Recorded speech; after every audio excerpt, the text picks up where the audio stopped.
Scottish lottery winner Colin Ware blew a record breaking $50 million in 8 years before his death. So, let's check this out. It was nonsensical.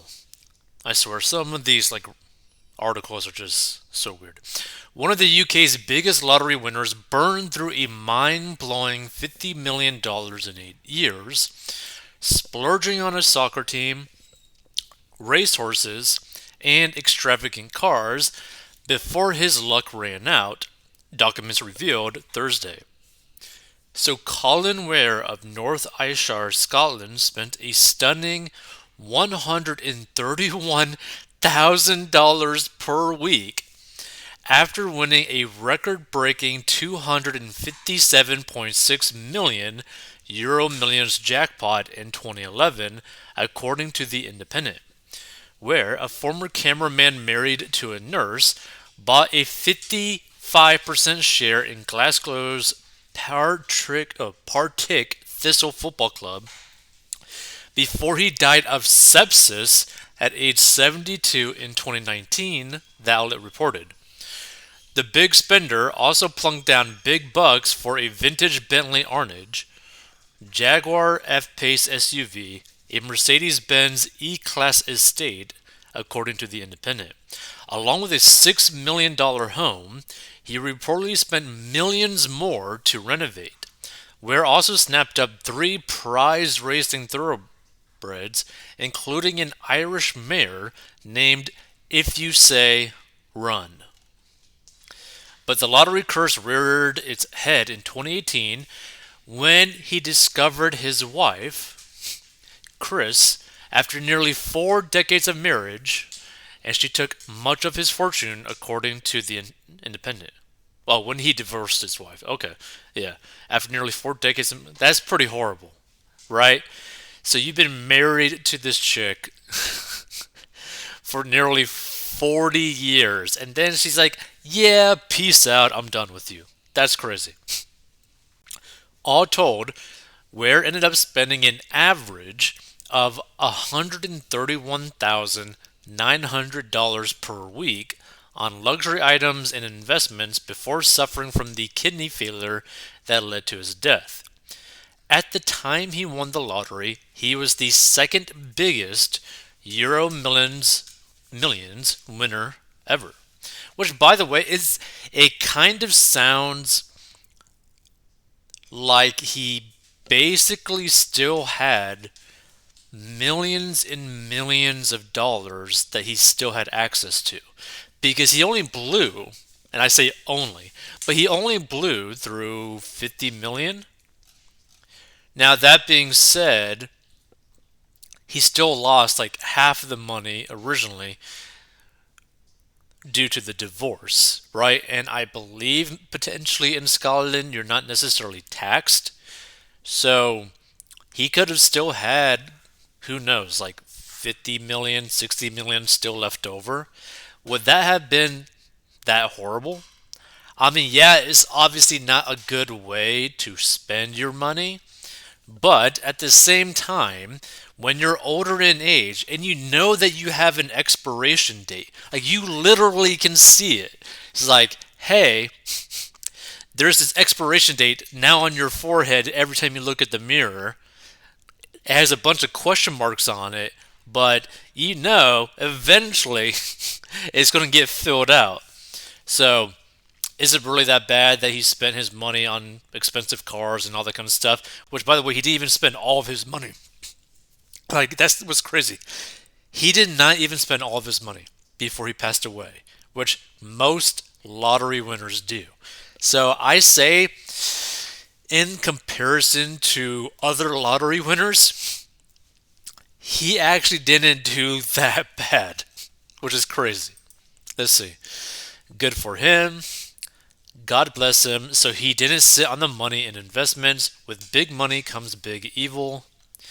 It looks as if he won not 50 million but 200 million if the pound/dollar exchange rate was 1.25 at the time. If that is so, and he invested the dough conservatively and got say 5% on his money, he would have an annual income of Jesus, $10 million. One could buy a $6 million house and a few Bentleys every year and still have money to burn without touching the principal. OTOH. It was his money. I hope he enjoyed it. Yep. Good for him, good for her. He went out doing what he wanted to do, blowing money on guy pursuits and experiences, and she was probably sick of him anyway. She's financially secure and may now continue to cater to her own desires. That's pretty close to a win win, well, aside from that untimely demise thing. I say this with kindness and not malice, but he clearly had weight related issues that were going to cause an early death. Same with his wife.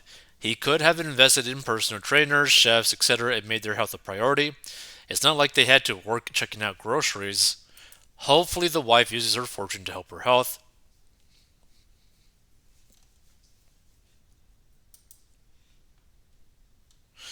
Hmm.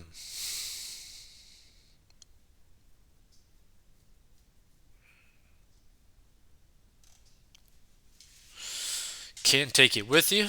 That is true. Burn and go. Not a bad strategy for a divorce guy. Somewhat of a misleading headline, however. He actually left some substantial assets behind for the uneducated. Prove that being the richest guy in the cemetery doesn't do you much good. Sounds like he had fun. Like, that's my thing, right? Like, here's the thing. If I was him and I. Actually, like, I'll put it this way. Say I was at his age and I was married to someone for decades, right? I would probably do exactly what he did, right? Because he didn't spend all of his money, but he definitely spent money on things that he really wanted to have and really enjoy. And the thing is like, if you've basically already lived your life, you've already been married, then you get divorced, right? You probably already had your kids. Like, no one really relies on you for anything anymore, and you got all this excess cash. Why not go have fun with it, right? Because you know your life will end, right? But the thing is, it's not, again, like he spent all of his money because he didn't. That's the cool thing about this, that even after doing basically everything that he wanted to do, he still had millions and millions of dollars left over. Good for him. He had a blast his last few years and enjoyed life. And like, here's the thing too, right? Like, personal finance is personal, right? Like, and we try to get people to get out of debt. Like, we want people to get out of debt. Which, by the way, if you want to learn how I got out of debt and grew my net worth, go down below so you can learn how to do that too. But the main reason why we want people to get out of debt is because it just opens you up for more freedom, right? Because once you eliminate that aspect of your life, that just frees up so much cash flow and stress out of your life that you could dedicate to maybe things that you want to actually spend time on, that you actually want to spend money on, right? Things that you actually want to enjoy instead of feeling like you're enslaved to big corporations.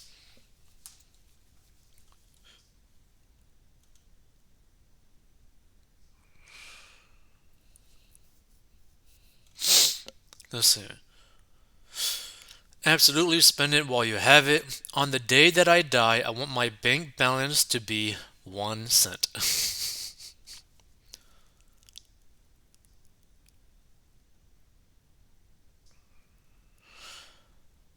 Better to spend away a fortune on fun versus donating to work charities and pretend social causes.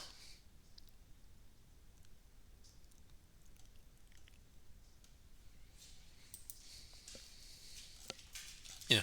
If you stumble upon this, feel free to give your thoughts.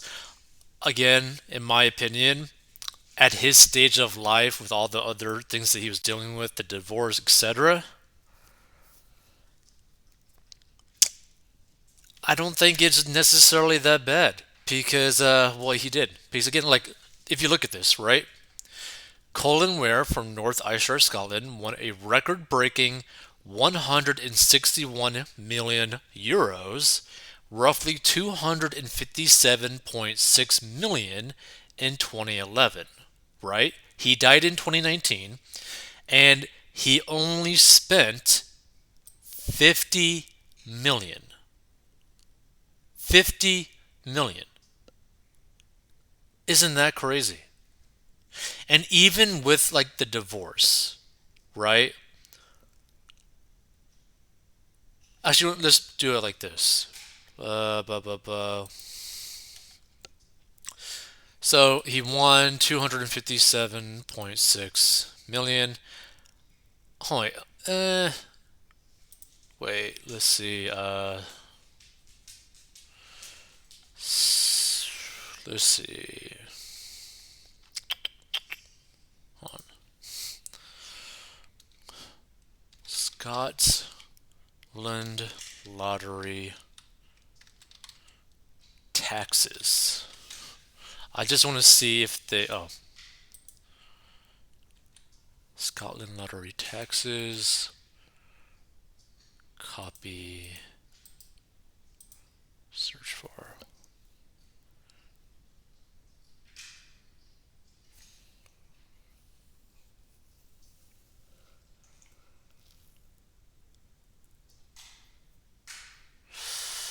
Mm,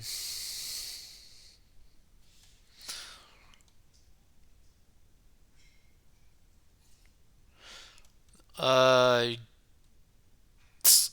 I don't know. HMRC.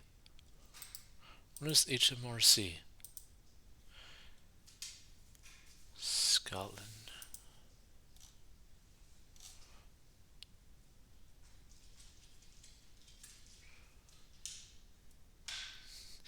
So maybe your tax based off how much money you have inside your account.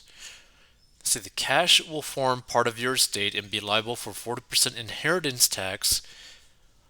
Oh, interesting. Interesting.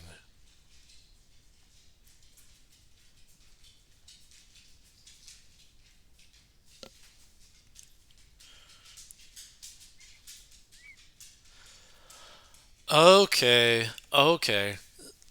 But I don't know if this is for Scotland. Scotland. Scotland lottery taxes.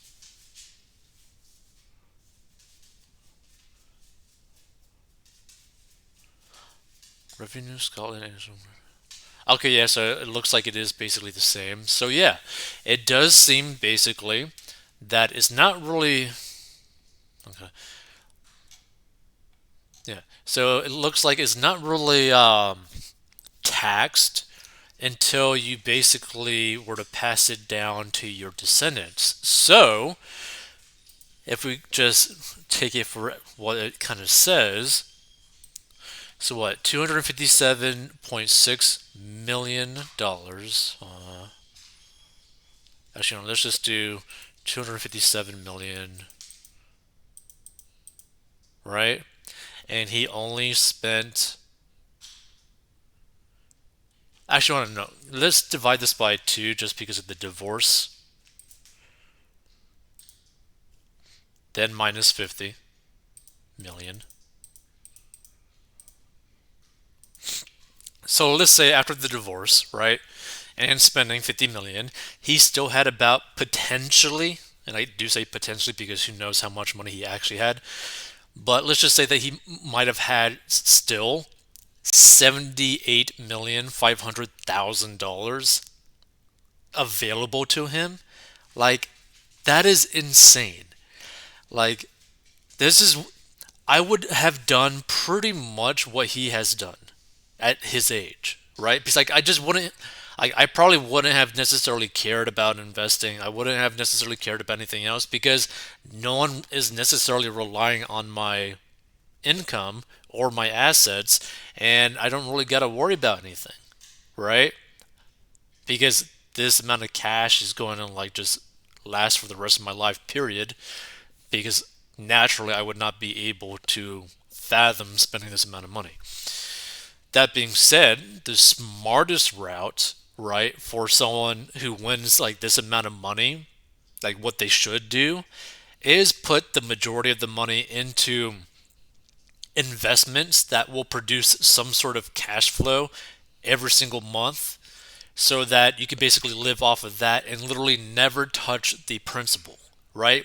Like for example, like if if I were to just randomly win like a massive lottery right now at like 20 million plus dollars, what I would probably do is take the lump sum, pay the taxes, put that money into index funds and some real estate so that I could basically live off of the money that those investments produce and never touch the principal, grow the actual account while still living off of it, and never go beyond my means. Like, don't ever spend more money than it makes, right?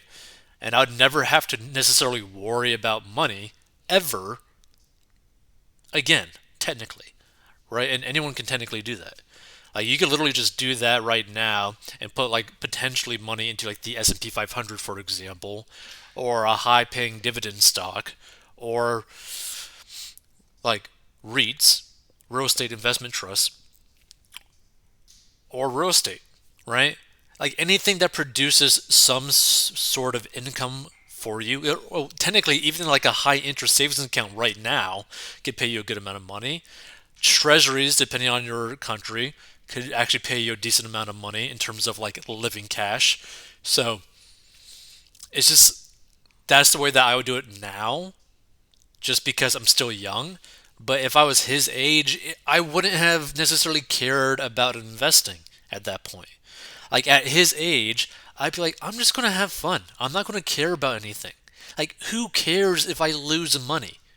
I don't care. No one relies on me, etc. At that age, it's like I'm just gonna blow a bunch of money whenever I feel like it and never really worry about it because as long as I'm not spending more than like 12 million a year, I pretty much don't gotta worry about nothing, right? It's just something to think about, right?